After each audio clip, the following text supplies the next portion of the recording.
Et on finit avec la saison d'automne, enfin on commence avec la saison d'automne du théâtre de l'éphémère au théâtre Paul Scarron. Alors j'ai les deux cofondateurs, Didier et Laster, bonsoir. Bonsoir. Jean-Louis Reynaud, bonsoir. Bonsoir. Vous êtes à la fois directeur artistique, comédien, metteur en scène, bref, vous êtes des hommes de théâtre. Je pense que vous accepterez ce titre. Et vous nous avez concocté une très belle programmation, donc de septembre à décembre, avec des spectacles assez engagés, on en parlait pendant la publicité, assez féministes. Et ça, vous me disiez que c'était le fait de retrouver des femmes, une jeune génération de femmes très engagées à la mise en scène, à l'écriture. Oui, dans les écritures, il y a de plus en plus de femmes qui maintenant émergent vraiment bien. C'est vrai que même quand il y en avait avant, on n'en parlait pas trop. Voilà. C'était plutôt une ancienne génération, mais il y a une nouvelle génération qui arrive. Et c'est très très bien que ça arrive. Voilà. Donc, et en plus, par rapport à des auteurs qui peuvent être aussi metteurs en scène, qui sont aussi comédiennes, autrices, on dit plutôt, voilà, elles sont de la jeune génération. C'est la trentaine, voilà, à peu près. Alors c'est amusant, non c'est pas amusant, mais je veux dire des sujets comme les femmes artistes, le harcèlement, le MeToo, les questions de classe émergent sur scène. On en parle dans le cinéma, dans le milieu un peu people, télévision, et puis là finalement c'est le théâtre et quelque chose de, j'allais dire, de plus viscéral. Je prends un peu parti, mais le théâtre, le spectacle vivant qui finalement s'empare de ces thèmes et qui s'exprime sur ces sujets. Mais oui, mais bien sûr, puisque le théâtre vit toujours avec son temps. C'est-à-dire que c'est l'actualité qui fait que les auteurs écrivent et les auteurs écrivant, les spectacles naissent de ça. Alors là, nous, on a la chance d'avoir aussi des auteurs, autrices, metteurs en scène, ce qu'il y a avec Alice Sibyl. Mais on a, c'est vrai, une grande proportion de femmes dans cette saison d'automne. C'est aussi le hasard du calendrier.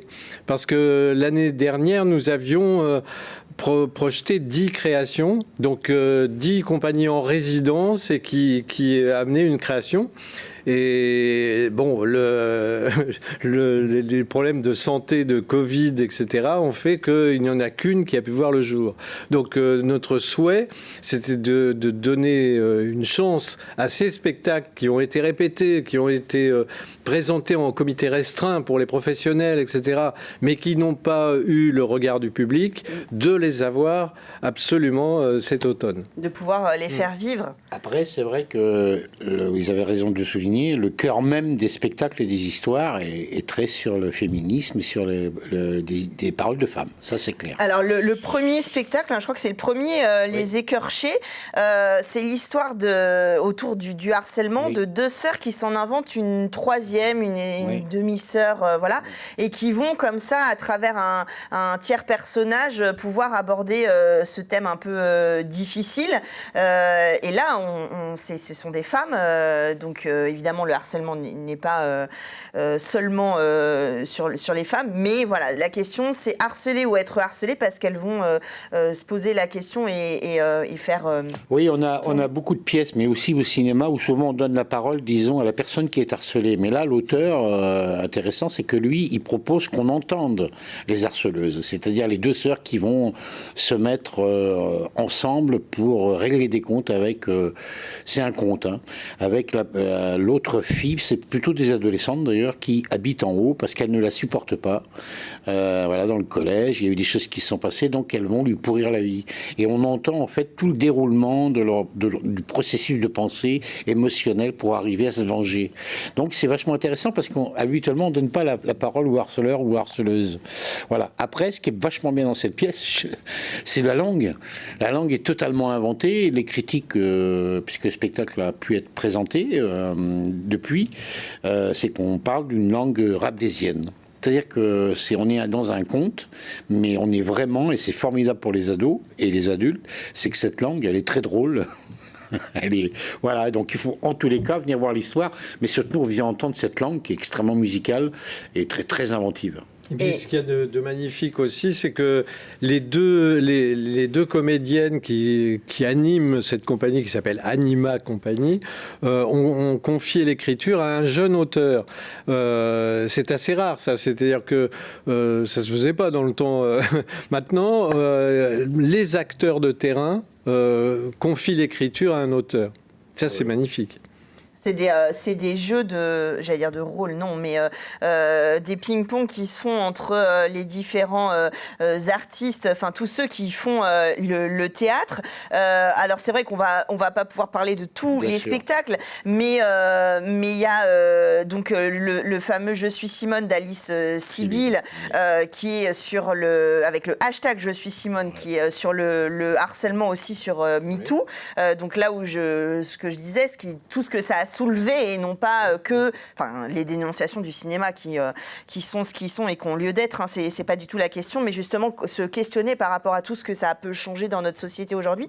Finalement, on parlait de féminisme, de sujets d'aujourd'hui, ça veut dire que ça questionne, comme vous disiez, la réalité contemporaine, et puis il me semble que c'est aussi une manière peut-être d'attirer la nouvelle génération au théâtre, parce que moi, quand je vois votre programmation, vous le disiez tout à l'heure, ça peut parler à des ados, à vraiment des jeunes, parce que c'est des problématiques de tous les jours, et puis ça permet de se poser d'autres questions, ou de prendre du recul, ou de voir d'autres points de vue.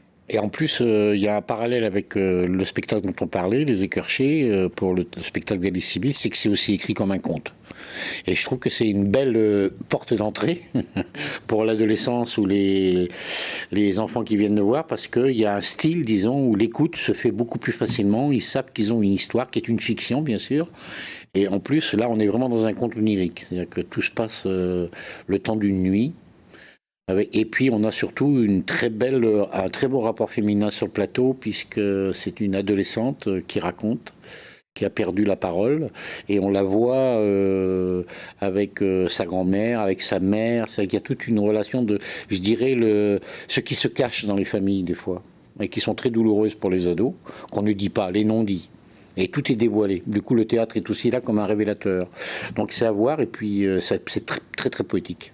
Alors, c'est ce que vous disiez, c'est révélateur, c'est poétique, ça permet aussi une porte d'entrée. Ces spectacles-là, votre public aujourd'hui, il est réceptif, j'imagine, à ces sujets-là. Est-ce qu'il est en demande de ça? Comment il vit à la sortie, en même temps, vous allez recommencer là à la rentrée, mais j'imagine qu'il y a une espèce de tension et de lien qui s'est pas forcément distendu avec le fait qu'il y ait des choses qui se sont annulées. On voit que les gens, finalement, ils sont très présents là, ils ont très envie de revenir. Donc, il y a un lien très fort sur ces spectacles qui sont finalement très intimistes avec le public. Oui. Nous, on a l'ambition de faire un théâtre politique, au vrai sens du terme, c'est-à-dire qui intéresse la cité. Et c'est vrai que très souvent, à l'issue des spectacles, on se retrouve sur le trottoir et on débat de ce qu'on vient de voir, d'entendre, etc.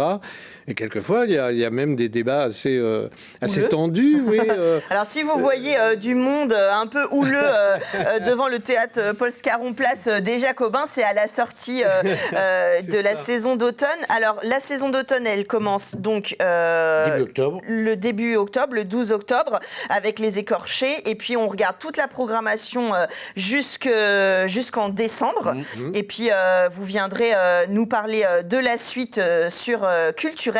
En tout cas, vous retrouvez toute la programmation. Je vous invite en famille, si vous avez jamais eu l'occasion encore de découvrir le théâtre de l'éphémère au théâtre Paul Scarron, n'hésitez pas à aller pousser la porte. C'est au Jacobin, juste en face des Quinconces. Vous avez juste à traverser la place. Et puis, vous vous retrouvez chez eux. Merci pour cette très belle programmation. Merci d'être venu en parler sur Culturel. C'est trop court, mais vous reviendrez. Et nous, on se retrouve la semaine prochaine.